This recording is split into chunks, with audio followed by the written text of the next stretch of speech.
my name is Echo, and today I'm going to show you how to draw yourself in the style of the amazing cartoon, Gravity Falls. Gravity Falls is a Disney cartoon about two 12-year-old kids named Dipper and Mabel Pines. These kids have crazy supernatural and magical adventures while staying at their great uncle Stan's mystery shack. The chances are if you're watching this, you already knew that. But let's not get ahead of ourselves. Before we can begin drawing in the Gravity Falls style, we need to break down the Gravity Falls style.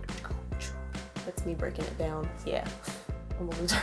Characters of Gravity Falls come in many shapes and sizes, but they can generally be organized into 3 age groups: kids, teenagers, and adults. If you feel like you're not the best artist or you don't really know where to begin, I've gone ahead and I've made some basic outlines that you can use as a starting point. If you want to print, trace, or download these images, I've put a link to them down in the description. The body. The citizens of Gravity Falls can be large, small, thick, thin, and sometimes just flat out strange, so don't feel like you have to confine yourself to these basic body types. For example, I have pretty big hips and thick legs, so I might draw my body type more like this. This is why I rarely film my legs. The head. When it comes to the facial shape, Gravity Falls characters have a wide range of diversity. In general, younger characters tend to have round faces, while adults and teens tend to have more developed chins. Now we're gonna talk about the face, starting with the eyes. The eyes in the Gravity Falls style are almost always perfectly round circles with black dots for pupils, although many characters have various types of eyelashes and eyewear. Does your person wear glasses?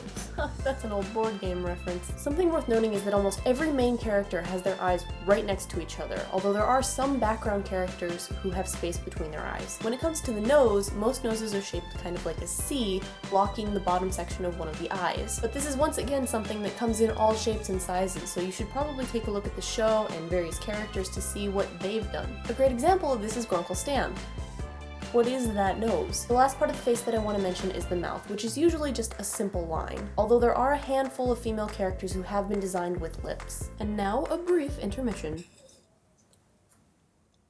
Now let's move on to drawing hair. Hair is a very complex thing to draw in general just because there are so many different ways to draw hairstyles. When I was first learning how to draw, I used to buy Hairstyle magazines and then use those as a form of inspiration. I've also made a video drawing a bunch of hairstyles, so if you want you can go watch that and then use any of them as any form of inspiration, or you can just trace them. I am totally fine with that. Hair is really complicated. And now a brief analysis of limbs. In this art style, arms and legs are drawn in various thicknesses, so don't feel like you have to confine yourself to a certain thickness. When it comes to the hands of the Gravity Falls art style, everything goes out the window. Because apparently Gravity Falls characters can have 4, 5, or even 6 fingers. In the show, most kids and teens have 4 fingers, while most adults have 5. So do they just grow a finger at some point? And now the last thing I want to talk about are shoes. Usually the shoes in this show are extremely simple, sometimes just being a dividing line in a foot shape. I might be making a Draw 50 Shoes video just for the sake of making this a little bit easier. The most important thing to remember when you're trying to draw in the Gravity Falls style is to be creative. Not even the character designers themselves follow all of these guidelines down to the last detail. A prime example of this is the character Bill Cypher. He goes against every single observation that I just made. He doesn't fit into any age group. He doesn't even have a body. His facial shape is a triangle. He only has one eye that isn't round. He has no hair or fingers at all, and his limbs are just lines. How am I supposed to critically analyze a style when he goes against every single aspect of it? You just enjoy going against the natural order, don't you?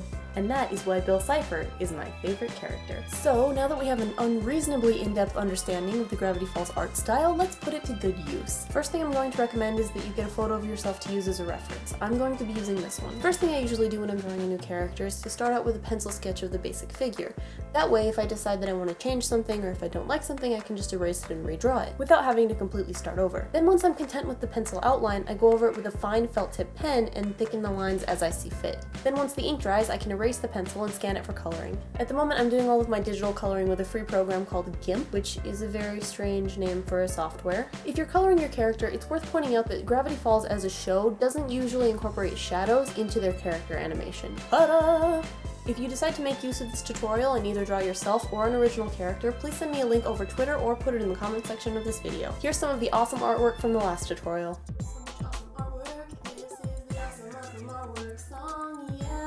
You're cool. Subscribe if you want more of my face, and I'll see you around. Bye! Is anyone else still desperately waiting for the very last episode of Gravity Falls to come out? Because I know I am. What the heck, man? Cat bug! Cat bug, cat bug. You're a cat bug. You're a cat bug. Let's be a cat bug together. Cat bug.